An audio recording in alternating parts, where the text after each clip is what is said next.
So once more in this session, we consider what we delegate and why we delegate. And I think quite importantly, we also consider why managers or some managers don't actually delegate. So a fairly short but nonetheless important session, and I hope again that you'll feel free to take some notes, because again some of these issues are quite important in the overall scheme of things.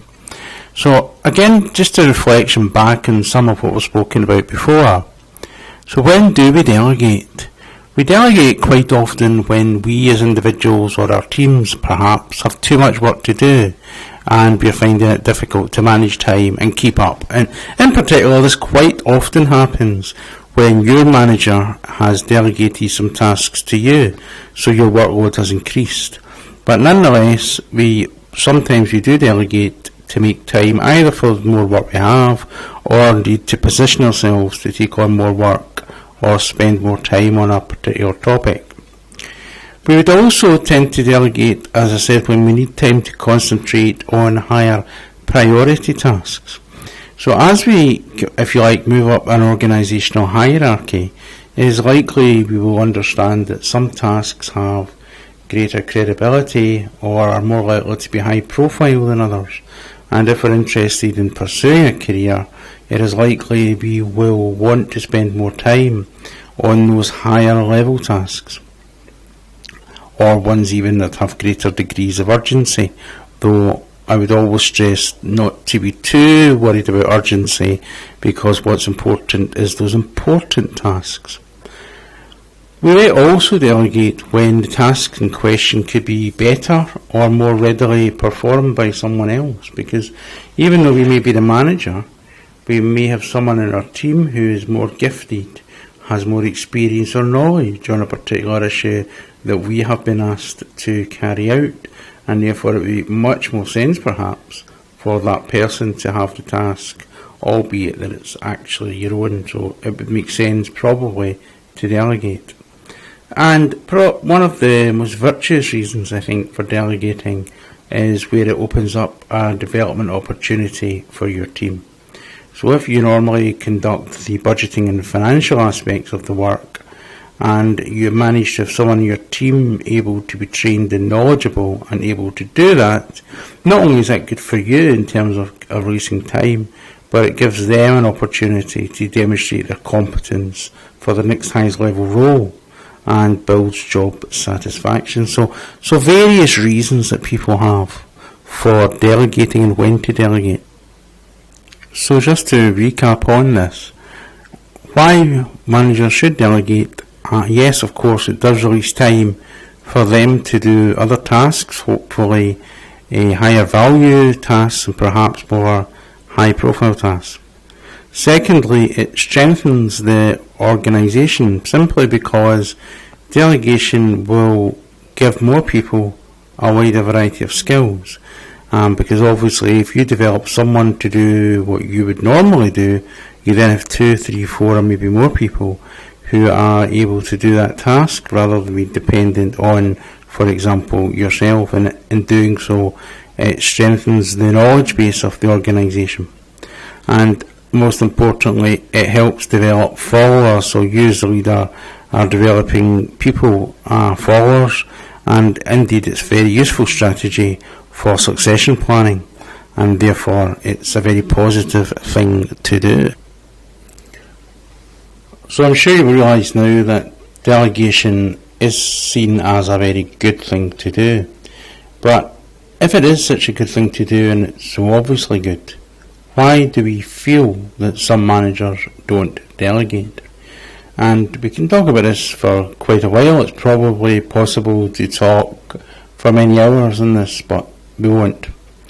But some managers don't delegate because they fear losing control.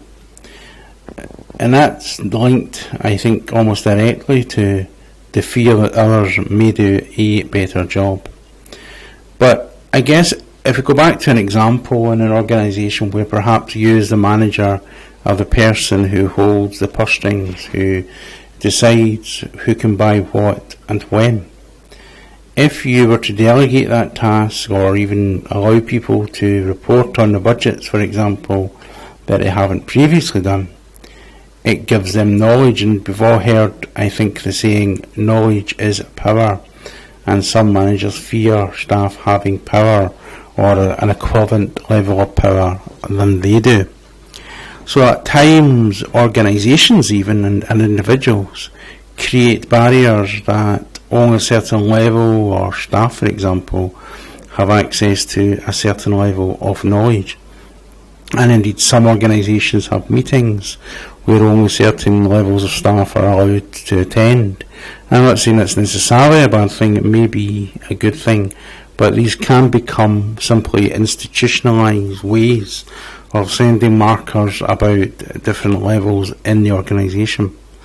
So yes, you may have managers who fear that if staff understand aspects of their job and perhaps see that the manager's job isn't quite as difficult perhaps as it's been portrayed to be, they may lose some aspects of control. Linked, as I said, to that is the fear that if you delegate budgeting to someone else and they actually do a better job, you may have told your line manager you've been doing that, and they might begin to question your competence, or even consider should the person reporting to you actually be accelerated in terms of promotion. So apart from that, of course, there is the damage to one's own confidence, perhaps, if you're not a confident person, of someone else being able to do a better job than you. I think I mentioned before in this course that some of the top entrepreneurs, when they're giving you advice, will say that the secret of success is finding people who are better at doing things than you are and employing them. However, in organisations, that's not always the case, or being seen as being a good thing to do.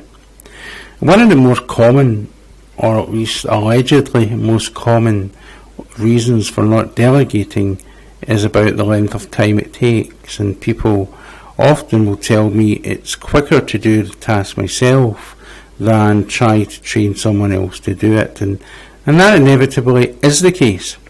But we really have to work out some sort of payback period. So if, for example, a task takes me 30 minutes per month to do, and for me to show someone else how to do it, to support them and monitor them for the first few months, it would take, say, 4 hours.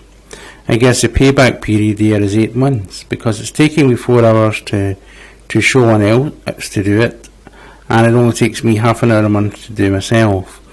Yep. So you can work out payback periods very simply if you like, and then you can make a rational and valued judgment that if I'm going to be in this job for the next 20 years and the payback period is only 8 months, it's probably worth doing.